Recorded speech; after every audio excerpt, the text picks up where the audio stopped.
נחזור לפרשת פנחס ליום ראשון. וידבר השם משה לאמור, פנחס בן אלעזר וגומר. Donc c'est écrit, Hachem parla, il y a Pinchas ben Elazar, etc. Puis Elazar patar ve'amar, Shema beni Moussar avicha, ve'al titosh Torah timecha. Il s'est écrit dans Michelet, écoute mon fils, écoute le moussard, la morale de ton père, et ne t'éloigne pas du chemin de ta mère. Façon de dire, de rester dans tes traditions, hein, et ne de pas aller dans des autres traditions. Il dit, Shema beni Moussar avicha, Maintenant, si on voit l'explication plus profonde, quand on parle de Moussar Avicha, on parle de quoi? On parle de Kadosh Baruch Hu, qui lui correspond à ce qu'on appelle la Midat Tiferet. Hein? Et donc, la Midat Tiferet, c'est la Séphira Tiferet, qui, elle, est, si on veut, la Séphira principale par rapport à laquelle on a des interactions. Il y a la Séphira Malchut et Tiferet qui englobe ce qu'on appelle le Zer Enpin. Et quand on parle de Torah Timecha, ça c'est Knesset Israël, qui représente la Malchut. Hein? Donc on voit Moussar Avicha, c'est Kouchavichu, et Torah Timecha, c'est Klal Israël. Ma Moussar Avicha. Pourquoi c'est écrit Moussar Avicha? Moussar de Oraita de Itba Kama Tochechin Kema Oneshim. Ce Moussar dont on parle, c'est le Moussar de la Torah, où il y a beaucoup quand même d'avertissements. Il y a aussi des punitions. Hein? Comme par exemple, on dit l'homme ne fait pas ça, sinon tu vas avoir telle punition, ne va pas de tel chemin, etc. Il y a des punitions, il y a de la rigueur dans ça. Et comme c'est écrit, Moussar Hashem Beni Altim As Valtakos Betocharto. Begin de Cholman de Shtada Beoraita Be'alma Zachedi Patechunle Kama Ta'in Leahu Alma Kama Neorin. Il dit donc, c'est écrit, fais attention au moussard, à la morale, c'est-à-dire tu dois faire très attention à rester dans ce chemin-là. Il dit tout celui qui étudie la Torah dans ce monde-là, il aura le mérite que dans le Olam Haba, on va lui ouvrir beaucoup de portes et on va lui donner beaucoup de lumière. D'entre mots, beaucoup de lumière, il aura beaucoup d'énergie positive. Parce que c'est un fait qu'on dit ce que tu vas avoir après, c'est ce que tu vas commencer à faire ici. Hein, c'est comme quand tu vas faire des études. Tu vas en première université, tu obtiens ton diplôme, après tu as ton travail selon ton diplôme. Hein? Je ne veux pas devenir dentiste parce que tu dis ouais, je vais être dentiste, ça ne marche pas comme ça. Hein? Tu investis, tu étudies, après ça tu as un diplôme, tu es dentiste. La même chose ici, dans le niveau de la Torah, on commence ici. On a notre diplôme si on veut, et après quand on arrive en haut, alors là on a le droit de rentrer dans les classes où on étudie vraiment la Torah et les profondeurs de la Torah. Parce que quand l'homme, son heure arrive et qu'il doit sortir de ce monde-là, alors sa Torah, lui, elle le devance. Hein? Et elle parle à tous ceux qui sont les gardes de toutes ces portes-là. Et Moukrezet, elle leur annonce, Pitro Sheharim, ouvrez vos portes. Et Yavo Goy Tzadik, que vient ce Tzadik. Adkino Koursian, les Falgar, Ardadi Malka. Il dit préparez la place, préparez le siège à ce Peloni, Ben Peloni, qui a servi son roi. Il dit l'être Edou le Koshabelichu, et la man d'Ishtadal Boraita. Parce que vraiment, la Simcha d'Akajwaluchu, c'est quelqu'un qui s'occupe de la Torah. On voit ici que c'est pas recti, qu'il le met Torah, mais Osek à Torah. Osek à Torah, c'est quelqu'un qui s'occupe de la Torah. Alors, on peut s'occuper de la Torah de plusieurs façons, c'est pas que l'étudier. Quelqu'un qui fait la tzedaka, c'est la même chose. Quelqu'un qui encourage quelqu'un, c'est la même chose. Quelqu'un qui se comporte de la manière de la Torah, c'est aussi Osek bat Torah. Kol sheken barnage des mitera belela des shadela beoraita. Mais encore plus, celui qui se lève pendant la nuit. Parce qu'on sait que le moment où l'étude de la Torah est le plus fort, si on veut, le plus de portée, c'est celui qui arrive à se lever, ce qu'on appelle chatzot laila. Ça veut dire à partir de minuit et quelques, ça dépend de quand dans l'année, qui se lève en ce temps-là pour étudier la Torah. Parce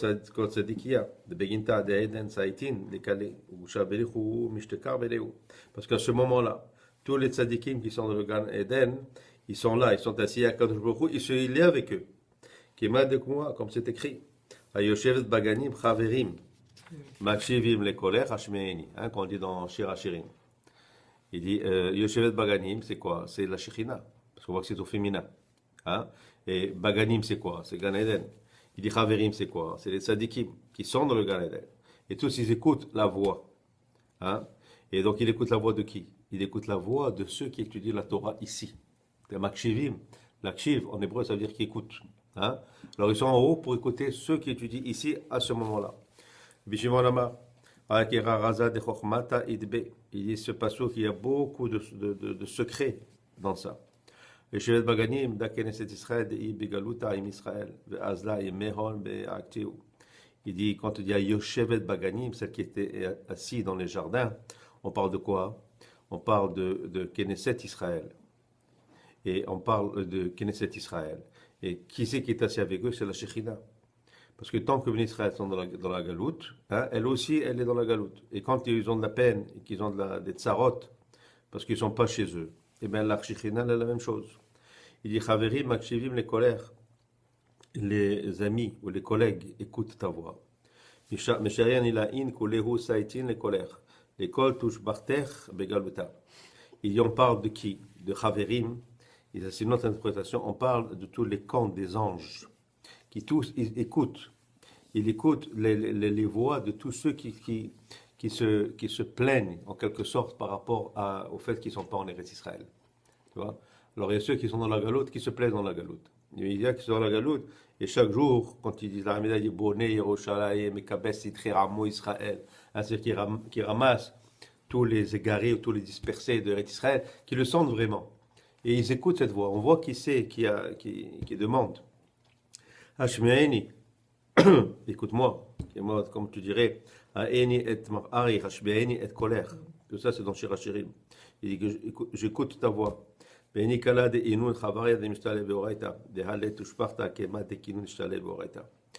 quand on dit écoute cette voix, on parle bien sûr de ceux-là qui étudient toujours la Torah. Parce qu'il n'y a pas un shevar, il n'y a pas une louange qui est aussi importante pour Hachem que ceux qui étudient la Torah. C'est vraiment la puissance de l'étude de la Torah, c'est quelque chose d'incroyable. Maintenant, on ne parle pas ici d'étudier la Torah toute la journée, c'est pas une obligation ça. Mais d'étudier la Torah, c'est-à-dire d'avoir un moment pendant la journée, que ce soit 5 minutes, 4 minutes, 3 minutes, que ce soit n'importe quoi. Mais tu as un moment où tu dis j'étudie la Torah. Chaque jour, j'étudie la Torah. Et même, moi je disais même si tu peux pas, tu prends le livre comme ça, voilà. Tu ouvres le livre, tu lis comme ça, voilà. Tac, tac, tac, tac, tac, tu fermes le livre. Mais tu dois l'ouvrir tous les jours. Certains disent, je dois étudier, je dois m'asseoir 2 heures. T'assois pas 2 heures. Assis-toi 3 minutes, 4 minutes, ce que tu peux, 5 minutes. Mais chaque jour, tu dois dire aujourd'hui, j'ai étudié de la Torah. Ce que tu peux, n'importe. Le Rashi, la Paracha, la Mishnah, n'importe. Mais que tu ne passes pas une journée, que tu arrives le soir, tu dis, aujourd'hui, j'ai rien étudié. Pas d'excuse, je n'ai pas étudié. Si tu dis 1 minute, c'est étudié. Tu vois? J'ai pas étudié beaucoup, oui, mais tu as étudié. Mais tu ne peux pas dire j'ai étudié 0, parce qu'il n'y a personne qui est tellement occupé qu'il n'y a pas 3 minutes. Hein, dans la journée. Ça n'existe pas. Tu veux dire des Tehillim Oui, n'importe, bien sûr, tout ça c'est de la Torah. Que ce soit des Tehillim, que ce soit de la chose, mais tu réalises que tu étudies. Amar Bishimon, qui vechal kol inun des akan nishtadela beoraita, ou mika pagdilela, vatiam matronita kanahir imama lekabela anfe malka, etkina bekesan beshkinta, velorod ela de shariabe, chut shel chesed, keban de kumira. Il dit maintenant tous ceux-là qui ont le mérite d'étudier la Torah. Et on parle surtout ceux qui peuvent le faire, comme on a dit, Chassot Alayla. Hein? Alors, ils viennent avec la Malka, avec la Shekhinah. Hein? Parce que dès que se lève le jour, parce que bien sûr, l'idéal, c'est de commencer au milieu de la nuit et de continuer, comme vous faites tous les soirs. Vous faites ça, pas vrai, chaque soir. Vous levez 1h du matin, juste la nuit, et après à 5h, vous êtes dans la synagogue. Hein? Non? Hein? Vous attachez qu'on puisse se faire. Et en tout cas, ça, hein, c'est vraiment l'idéal. Hein, ceux qui faisaient ça au Maroc, hein, dans le vieux temps, hein, il y en avait qui étaient capables, qui faisaient ça, ils étudiaient la nuit, après ça, ils allaient. Il dit, ceux-là qui font ça, hein, ils ont toute la journée, ils ont un chut shel chesed, ils ont un fil de chesed qui vient, qui leur touche la tête. Toute la journée, il y a ce fil-là, comme une protection, comme un rayon laser. Et bien sûr, ce fil-là, c'est pour les protéger. Il dit, tachazé, comme un des achei d'atekav beshrinta. ויסתמר וגרמו היא באינון מילין דאחידה לקבלה כגון מן אינון דלה משקרי בעד קדישה בגון בת אלנכה בכל מן דנתיר גרמי כי ביכול כנסת ישראל אחידה ב ונתר עלי והיא הקדימה לשלום וכן שכן וזכה וקינה להי. Il dit maintenant, regarde, tout cela qui a donc ce pouvoir et la chance d'itrazek la Shekhinah, c'est-à-dire de renforcer la Shekhinah. C'est comme ça qu'on la renforce. En étudiant la Torah, en faisant des marasim tovim, hein, et, euh, et en la débarrassant de tout ce qui peut être négatif, parce que même ces forces négatives, ils essayent de s'accrocher à la Shekhinah. Hein, et nous, qu'est-ce qu'on fait, bien sûr, en faisant ces mitzvot? C'est pour aussi l'aider et la protéger pour que toutes ces choses-là s'en vont. Il dit, lui-même, en faisant ça, il est protégé. Il est protégé de toutes ces forces négatives. C'est-à-dire, en l'aidant à elle, tu vois, lui, il se protège à lui-même. Il dit, c'est pour ça que c'est très important de faire attention aussi à ce qu'on appelle le Brit Kodesh. Ça veut dire de ne pas aller avoir des relations avec ce que l'on ne doit pas. Hein? Il dit, Kaviachol, faire attention très, très, très beaucoup à ça. Parce que aussi, ça fait un certain dommage. Il dit maintenant, celui qui se tient donc à faire ces choses-là, il amène le shalom. Il amène le shalom à la Shekhinah en quelque sorte, mais il amène aussi le shalom à lui-même. Maintenant, pourquoi est-ce qu'il parle de ça? Et non, c'est parce que quand c'est la paracha de Pinchas, on sait que Pinchas, qu'est-ce qu'il a fait? Il a protégé le Brit Kodesh. Hein? Quand il l'a transpercé, et Cosbi et Zimri, hein, quand il les a transpercés avec la lance, qu'est-ce qu'il a fait? Il a fait, si on veut, un kiddush Hashem par rapport à ceux qui voulaient aller contre le Brit Kodesh. Et donc, on voit que ça, c'est très. Il met ça presque en équivalence avec l'étude de la Torah. Amar Mishmon, Chazian Israël, Atessa Behi Sharta, Ba Kedekadi Pinchas, Lehai, Ovada, Vesharach Lugza. Il dit Rabbi Shimon, Bar Yochai, il dit, ils étaient méritants, Ben Israël, qu'ils ont pu être dans cette génération-là. C'est dans cette génération où il y a Pinchas qui a fait cet acte-là. Il dit, à cause de ce zéchout, hein, il dit, Pinchas a pu faire devancer la bonté de Hachem par rapport à sa colère, parce que Hachem avait une grande colère à ce moment-là. Il aurait pu même peut-être exterminer beaucoup de gens.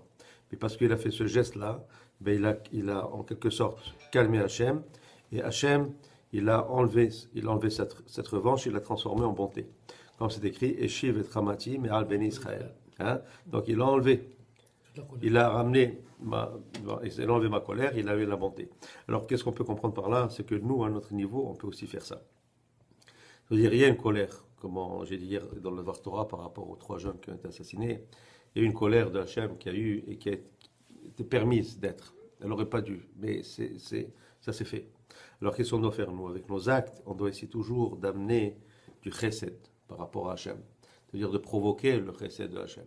Qu'Hachem, il nous voit et il dit, regarde, ce juif-là, un simple juif, il habite là, il étudie la Torah, celui-là fait ci, celui-là fait une bonne action, celui-là fait ça. Et en faisant ça, on multiplie le chesed dans le monde et on diminue les rigueurs, non seulement pour tout le monde, mais surtout pour nous et pour nos familles. Shem Amen. Amen.